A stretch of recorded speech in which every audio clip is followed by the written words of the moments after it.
Hello students, today we will discuss Tishanko reaction. That reaction is also known as pseudo-Cannizzaro reaction. देखिए जो टिशेंको reaction है उसको हम pseudo-Cannizzaro reaction भी कहते हैं बिकॉज ये जो रिएक्शन है ये एक कैनिज़ारो रिएक्शन का एक मॉडिफाइड फॉर्म है।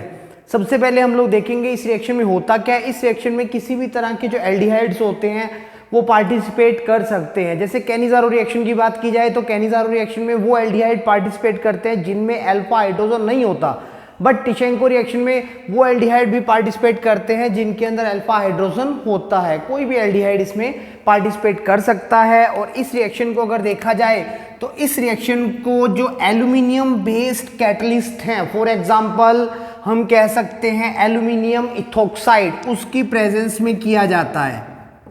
तो एल्यूमिनियम इथोक्साइड ये कैटलिस्ट की यहाँ पे क्या होती है, रिक्वायरमेंट होती है। दूसरा अगर हम लोग देखें कैनिज़ारो रिएक्शन में जो फाइनल हमारे प्रोडक्ट्स होते हैं वो अल्कोहल और कार्बोक्सिलिक एसिड का सोडियम सोल्ट या पोटेशियम सोल्ट या कार्बोक्सिलिक एसिड और अल्कोहल होते हैं। जबकि अगर आप टिशेंको रिएक्शन में देखेंगे तो यहाँ पर जो हमारा फाइनल प्रोडक्ट होता है वो होता है एक एस्टर। तो सबसे पहले हम लोग डिस्कस करेंगे कि इसका फाइनल प्रोडक्ट आप डायरेक्टली किस तरह से आइडेंटिफाई कर सकते हैं। सेकेंड टाइम पे फिर हम इसकी मैकेनिज्म को डिस्कस करेंगे। तो देखिए बड़ा सिंपल है, अगर हमारे पास कोई एल्डिहाइड गिवन है और हमारे पास ये aluminium based catalyst, for example एक ऐसा कैटलिस्ट लाइक एल्यूमिनियम इथोक्साइड दिया गया है, तो हमारा फाइनल प्रोडक्ट क्या होगा। तो हमारा फाइनल प्रोडक्ट बनाने के लिए हम क्या करेंगे, हम इसको ट्रीट करेंगे जैसे कैनिज़ारो में किया जाता था। तो हम सोच सकते हैं कि यहाँ पर क्या होगा, यहाँ पर एक अल्कोहल पार्ट बनेगा और एक क्या बनेगा, इसका कार्बोक्सिलिक एसिड वाला पार्ट बनेगा। तो 2 कार्बन वाला अल्कोहल और 2 ही कार्बन वाला कार्बोक्सिलिक एसिड। तो 2 कार्बन वाला अल्कोहल मीन्स CH3CH2OH और प्लस 2 कार्बन का ही क्या बनेगा, कार्बोक्सिलिक एसिड। तो CH3C डबल बॉन्ड OOH। अब आप क्या करेंगे, अब आप बनाएंगे इसका एस्टर जो कि आपका फाइनल प्रोडक्ट होगा। तो इसका एस्टर बनाने के लिए हम इस तरह से इसे रिएक्ट करवाते हैं और इसका जो फाइनल प्रोडक्ट होगा वो होगा हमारे पास CH3C डबल बॉन्ड OC2H5। तो ये जो प्रोडक्ट बनेगा ये हमारी रिएक्शन का फाइनल प्रोडक्ट होगा। ये प्रोडक्ट्स इसमें नहीं बन रहे। हमारा फाइनल प्रोडक्ट जो बनेगा वो ये बनेगा। ये सिर्फ एक ट्रिक है जिससे आप टिशेंको रिएक्शन को आइडेंटिफाई करके उसके डायरेक्टली प्रोडक्ट बना सकते हैं। तो आपको क्या करना होगा, जैसे आप कैनिज़ारो रिएक्शन करते हैं सबसे पहले तो आप आइडेंटिफाई कीजिए कि वो टिशेंको रिएक्शन है नहीं है। उसको आइडेंटिफाई करना बड़ा ईजी है। एल्डिहाइड्स गिवन होगा और एल्यूमिनियम बेस्ड कैटलिस्ट गिवन होगा, for example aluminium ethoxide given होगा। तो आपको समझ में आ जाना चाहिए दैट रिएक्शन इज टिशेंको रिएक्शन। और इस रिएक्शन में आपको क्या करना है, जैसे आप कैनिज़ारो रिएक्शन में आप क्या बनाते थे, एक अल्कोहल बनाते थे और एक क्या बनाते थे, कार्बोक्सिलिक एसिड बनाते थे। वैसे ही एक अल्कोहल और एक कार्बोक्सिलिक एसिड आप प्रिपेयर करेंगे और उसको मिक्स करके एक एस्टर बनाएंगे। जो एस्टर बनेगा वो एस्टर ही आपका इस रिएक्शन का फाइनल प्रोडक्ट होता है। तो ये तो है आपके पास एक ट्रिक जिस ट्रिक के थ्रू आप अपना फाइनल प्रोडक्ट टिशेंको रिएक्शन का बना सकते हैं। अब हम थोड़ा सा इसकी मैकेनिज्म को एक्सप्लेन करते हैं कि इसकी मैकेनिज्म होती कैसे है और ये किस तरह से वर्कआउट होता है। तो देखिए हम क्या करते हैं, जब हम इसकी मैकेनिज्म को देखते हैं तो इसकी मैकेनिज्म में फर्स्ट ऑफ ऑल हमारे पास लाइक कि एल्डिहाइड हमें गिवन है CH3CHO, इथेनॉल हमें गिवन है और ये हमारा जो अपना जो एल्यूमिनियम बेस्ड कैटलिस्ट होता है जिस पर हमारे पास इस तरह से ये हमारे पास है एल्यूमिनियम इथोक्साइड और हमें पता है ये एक आप कह सकते हैं लुईस एसिड की तरह वर्क कर सकता है क्योंकि एल्यूमिनियम का ऑक्टेट कंप्लीट नहीं है। तो aluminium lone pair of electron gain कर सकता है। तो यहाँ पे क्या होगा, फर्स्ट ऑफ ऑल इसके लोन पेयर को गेन करेगा कौन, एल्यूमिनियम, अपना ऑक्टेट कंप्लीट करने के लिए। और जैसे ही इलेक्ट्रॉन यहाँ शिफ्ट होंगे, वैसे ही ये पाई बॉन्ड के इलेक्ट्रॉन ये ऑक्सीजन अपनी साइड शिफ्ट करेगा। रीज़न क्या है कि ऑक्सीजन एक इलेक्ट्रोनेगेटिव एटम है, वो अपने ऊपर पॉजिटिव चार्ज लाना नहीं चाहेगा।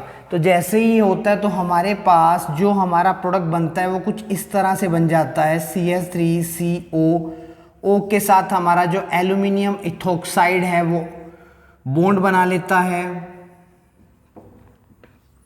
इस तरह से एल्यूमिनियम इथोक्साइड बॉन्ड बना लेता है। और बाकी जो हमारे पास प्रोडक्ट बनते हैं वो कुछ इस तरह से, ये पॉजिटिव चार्ज यहाँ आएगा और ये इलेक्ट्रॉन यहाँ शिफ्ट कर जाते हैं। अब ये जो हमारा मॉलिक्यूल बनता है ये फ्रेश मॉलिक्यूल पर अटैक करता है, फ्रेश एल्डिहाइड के सेम मॉलिक्यूल पे अटैक करता है। तो हमारे पास फ्रेश एल्डिहाइड का जो मॉलिक्यूल होगा CH3C पॉजिटिव, ये हमारा मॉलिक्यूल होगा एल्यूमिनियम इथोक्साइड, इसके साथ बॉन्ड बना चुका है और ये रिएक्ट करेगा फ्रेश मॉलिक्यूल। अब इस पर क्या होगा देखिए, अगर हम लोग देखें तो यहाँ पे क्या होगा, ये है हमारे पास, ये हमारा एक न्यूक्लियोफिलिक सेंटर जनरेट हो गया। मतलब एक कार्बन है जिस पर पॉजिटिव चार्ज है और यहाँ पर अगर हम समझे तो इस पाई बॉन्ड के जो इलेक्ट्रॉन है वो शिफ्ट हो जाएंगे कहाँ पर, ऑक्सीजन की साइड। तो ऑक्सीजन पर पार्शियल नेगेटिव चार्ज आ जाएगा, कार्बन पर पार्शियल पॉजिटिव चार्ज आ जाएगा और ये यहाँ पर अटैक करेगा। जैसे ये यहाँ अटैक करता है तो हमें हमारी जो हमारा जो प्रोडक्ट मिलता है वो कुछ इस तरह से मिलता है, CH3CO और यहाँ पर एल्यूमिनियम इथोक्साइड बॉन्ड बना चुका है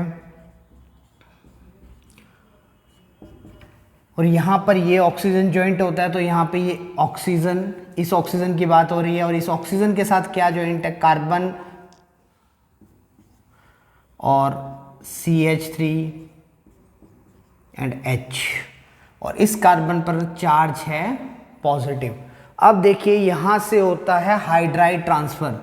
हाइड्राइड ट्रांसफ़र कैसे होता है वो देखिए, ये जो बॉन्ड है ये बॉन्ड ब्रेक होगा और जैसे ये बॉन्ड ब्रेक होगा इसके इलेक्ट्रॉन जो होंगे वो शिफ्ट हो जाएंगे किसके साइड, कार्बन और ऑक्सीजन के बीच में यहाँ डबल बॉन्ड बनेगा और एग्जैक्टली जैसे यहाँ डबल बॉन्ड बनेगा ये बॉन्ड ब्रेक होगा और इस बॉन्ड के इलेक्ट्रॉन H लेकर जाएगा एज अ हाइड्राइड और ये जो as a hydride H minus होगा वो अटैक करेगा इस कार्बन पर। तो हमें अल्टीमेटली हमारा प्रोडक्ट कुछ इस तरह से मिलेगा, CH3C और यहाँ पर क्या आ जाएगा, डबल बॉन्ड, तो डबल बॉन्ड O और उसके बाद फिर यहाँ पे आ जाएगा, यहाँ पे इस कार्बन के साथ ऑक्सीजन एटम, इस कार्बन के साथ ऑक्सीजन एटम और यहाँ पर हमारे पास आ जाएगा CH, एक H पहले से था, दूसरा H और आ गया और यहाँ पर हमारे पास आ गया CH3। तो ये अल्टीमेटली हमारा प्रोडक्ट बन गया। और अगर आप इस प्रोडक्ट को ज़रा ध्यान से देखें तो हमारे पास ये प्रोडक्ट जो है ये है CH3C double bond O CH2 CH3। तो ये हमारा वही प्रोडक्ट है जो हम लोगों ने फाइनल प्रोडक्ट यहाँ पर बनाया था, CH3C double bond OO C2H5, एक एस्टर मिल जाता है हमें। तो इस तरह से टिशेंको रिएक्शन के जो प्रोडक्ट होते हैं वो क्या होते हैं, एस्टर होते हैं। इसकी मैकेनिज्म को भी हम लोगों ने डिस्कस किया है। इसे हम लोग मॉडिफाइड कैनिज़ारो रिएक्शन या स्यूडो कैनिज़ारो रिएक्शन भी कहते हैं। Thank you.